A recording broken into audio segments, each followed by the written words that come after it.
just a minute, permission from Honorable Minister of Information to, clear a few things in a way of announcement before I will now, read the memos. Because there have been a lot of, questions and, seeking for information on a number of critical routes.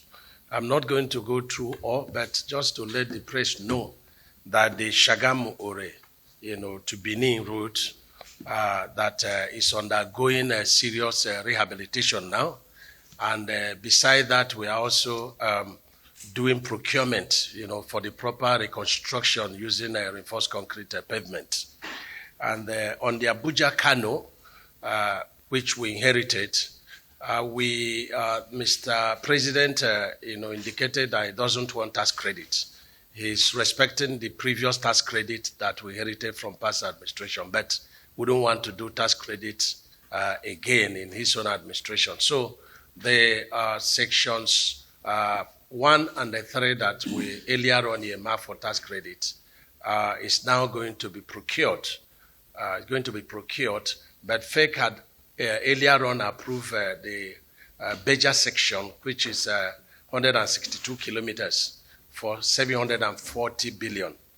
Now we have not had it so good with Beja because we've been negotiating with them since September 2023. But yesterday we said this negotiation must come to a stop.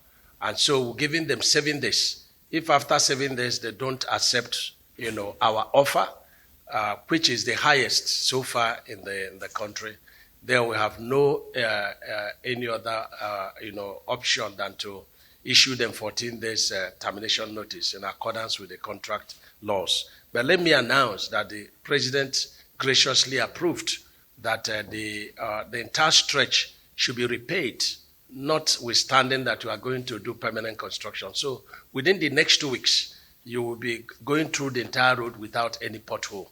That is what we are doing. And the Sokoto Badagry, let me announce that Mr. President had directed immediate, starting of the construction of the Sokoto section, which we are going to flag off the construction tomorrow afternoon by 2 p.m. It's going to be live in some of the TV stations. And then KB, 11 a.m. on Friday. It's good to announce that. And again, a lot of issues on Oyo Bomosho. Let me say that some of these projects have lasted for 18 years. They're all inherited projects. So we are going to do repairs on the Oyo Bomosho, and we are also doing a procurement process. The same thing, work is going on Makodi to 9th Mile, but we've directed for, some repairs procurement to, happen on that. Same with Kasinala, in Cross River and Makodi. So I just needed to say this, not also leaving Oduopani in Cross River and Akwa Ibom sections. So just a few. And so going to the memos that we got approval today, recall that when we took over, the president came on board, he inherited 2,604 projects, and with a contract sum of 13 trillions and a debt profile of 1.6 trillion. What Mr. President, did was to use the 2024 envelope of the Ministry of Works to bring all the projects, to make it, all of them alive. And that's what we did. And that's why we didn't have much of new projects other than maybe few constituency projects from the National Assembly. And so we have been able to manage, the projects as inherited. But there is no way we can cover the 2,604 projects, at the same time. So what FEC directed is to begin to rescope the projects and begin to face the project in line with available, budgetary provisions. And that's what we did.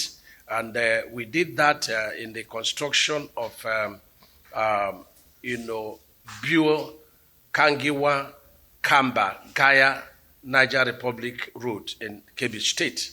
It was about 127 kilometers, but the fund available can effectively cater for 30 kilometers. So we have phased it into 2.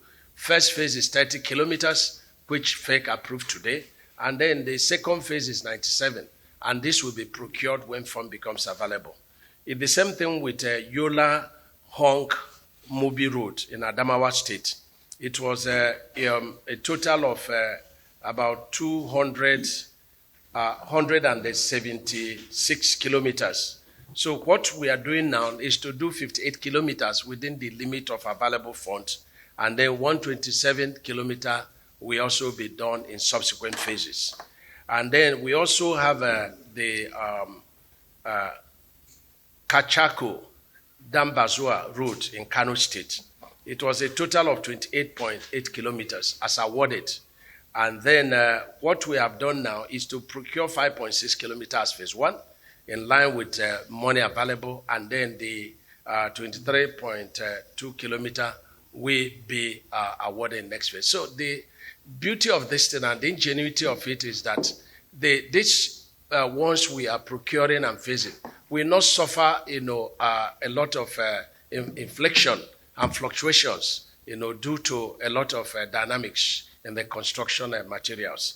And finally, we presented a memo to FEC that where there is proof of funds, there is available funds. The Procurement Act allows MDAs to pay a maximum of 30% advance payment. And let me emphasize that this advance payment, when you read the law, it says may pay.